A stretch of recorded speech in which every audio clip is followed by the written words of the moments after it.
In today's episode of Today in World War II, January 19th, a British destroyer hits a naval mine near London and sinks. The British battleship Prince of Wales is commissioned, and spoiler alert, it's not long for this Earth. The USS Ranger launches 72 Army Air Force P-40s to help with the campaign in North Africa against the Germans. Resistance fighters decide that we don't need no stinking RAF trying to bomb our area, and they blow up a factory themselves. And finally, the Adolf Hitler makes another brilliant decision and decides that any attacks or retreats by any division or larger in the German army must be approved by him beforehand. Whew, what a Nimrod. Anyway, let's get started. On January 19th, 1940, the destroyer Grenville was sunk by a naval mine in the Thames estuary. Now, you may be asking yourself, well, why do I care about a single destroyer that gets blown up by a mine? I mean, sure, there's quite a few ships, subs included, that were destroyed by mines in World War II, and you're absolutely correct. But I like to find little nuggets of history that happens in the war, and then, show the overall thing behind that.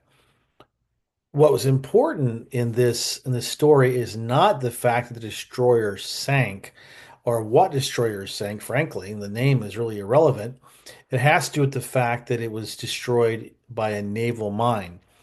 In the first part of the war, 1939, 40, 41, the Germans launched a very wide-scale airborne lifted mine laying operation in in British waters.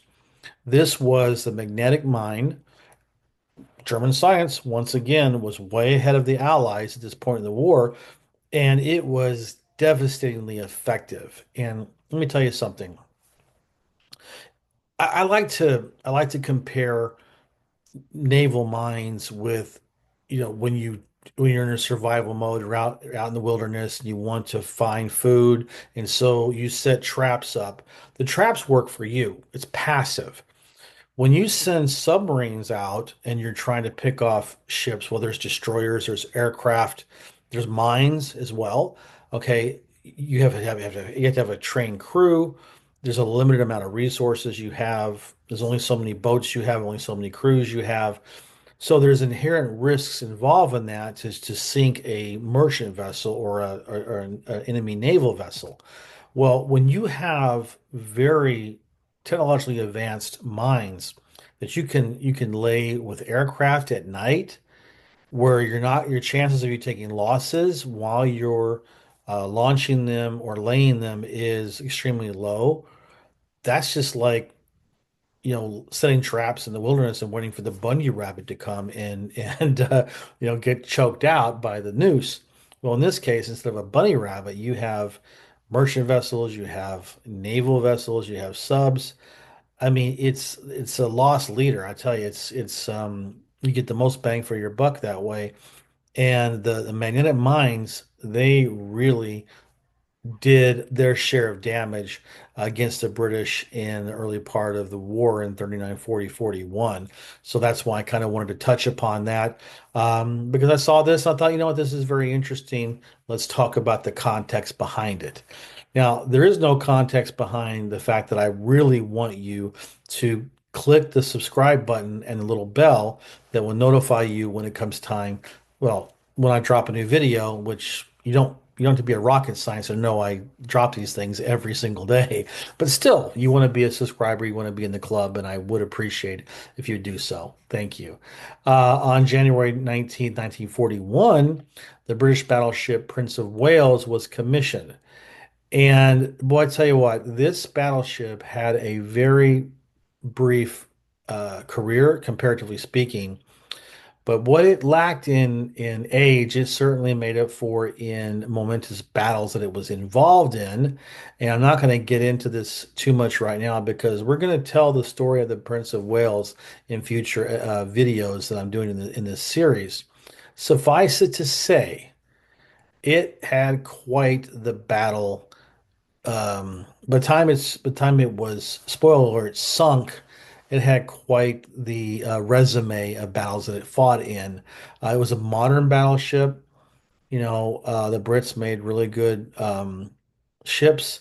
The crews were well trained, and they were right up there with the Japanese and the American navies.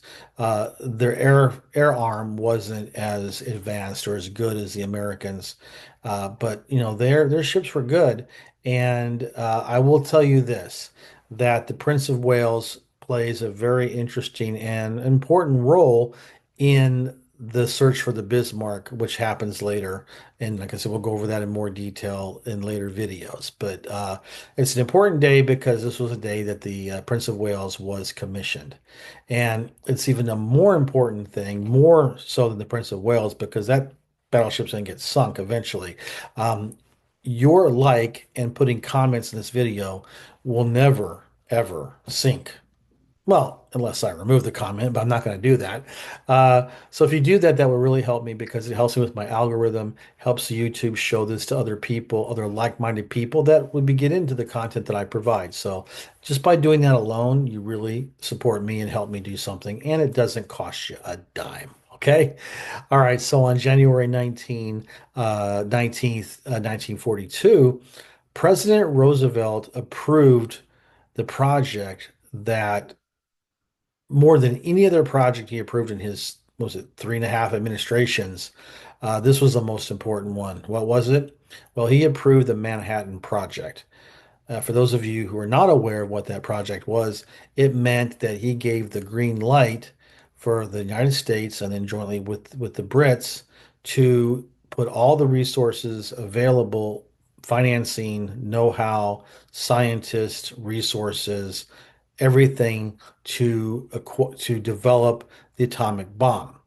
And as we know, the United States was first in that race. We were worried about the Germans, that the Germans were pretty far behind. I think that we hindsight being 2020, there wasn't as much of a risk. However, you didn't know that, so you had to assume the enemy was right behind you. And so approving this project was very instrumental. And I'm sorry, I'm going to plant my flag on the hill that says we absolutely needed to drop the bombs on Japan because they were fanatical. At the time, they were ready and willing to die for the emperor, and we would have probably had at least a million casualties, if not more. And so I think that this was very good. And us having it to begin with was important. And I'm not going to get into the details about that because, like I said, that's going to be in future episodes. But this was the day that Roosevelt approved the project. All right. Now, on a slightly less strategically important level, but still interesting, on January 19th, 1943, the escort carrier USS Ranger launched 72 U.S. Army Air Corps P-40F fighters when it was off of Casablanca near French Morocco, and these were designed to get more Allied fighter planes on to the into the theater and to be able to go up against the Germans, who, remember, the German Luftwaffe was still very powerful. It still had a very major presence in North African campaign, although it's 1943, we're drawing to a close. Rommel had been chased from Egypt all the way through Libya, now into Tunisia. The Americans and the Brits had landed in North Africa. We had two sides were squeezing Rommel, and so the decisive battles were about to take place in Tunisia. But we needed air cover, and the army needed air cover. Okay, we didn't have like this wasn't like the Pacific where you had fleet carriers out there ready to provide support. It had to be done from the army land base air power, and that's what this was for. The Ranger was an interesting thing. It was, I mean, you think about how desperate the Americans were at certain times of the war, especially in 42, when there was only one carrier available after the Yorktown and Hornet were sunk. Lexington was sunk. The Wasp was sunk. The Enterprise was badly damaged. They never sent the Ranger to the Pacific. It spent the entire war in the European theater.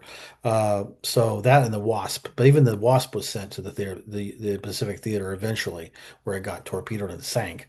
But Ranger did a hell of a job over in the European theater. So I just wanted to point that out and point out the fact that it, being able to launch that 72 fighter planes off with pilots already ready to go was a pretty big deal. What's really a big deal as well was on January 19th, 1944, when resistance fighters in the south of France, southwest France, they were aided by Special Operations Executive, the SOE, with the British department that was set up to quote Churchill, set Europe on fire. Well, the French were getting tired of having the Americans and the British bomb supposedly factories, German industry, but they were very inaccurate. Lots of civilians were being killed in these raids, and so they came and sent word that they thought they could take out this called the Usinus Ratier air screw works, and they said we can take this out on our own. And so they received these limpet mines with 30-minute fuses, and they got into the production center, and the German guards were patrolling yards away, but they were still able to get in there undetected, get out undetected, and know what the Germans did not know until the whole factory blew up. And it was detonated with such force that a 30-ton press was sent about 25 feet into the air. And that factory never resumed production in wartime. It was over, as opposed to so many bombing raids that happened where, there was be light damage or no damage at all, and they could continue production. Talk about bang for your buck. That's really cost effective. And then finally, on January 19th, 1945, Adolf Hitler, in his infinite wisdom, and I'm using quotations marks around the word wisdom, ordered that any attacks or retreats by any army unit that was a division size strength or larger had to be approved by him beforehand. Think about this. You got a corporal who fought in World War II, and now his megalomania and his insanity is reached the point where, nothing can be done without his approval about anything. Can you imagine? And so this guy's on drugs too, really badly. Can you imagine how, I mean, they were fighting pretty poorly as it was, and now when they're all the German Reich's survival is at stake, he makes this bonehead decision that he was going to make things even more difficult for the German armed forces in being able to maneuver strategically and react quickly to the changing battlefield conditions. Nope, you have to wait for the Fuhrer, but he's high right now, so we have to wait for him to come down. So, this guy. What an asshole, right? Anyway, thank you for watching this video. I appreciate it, and I can't wait for you to watch my next.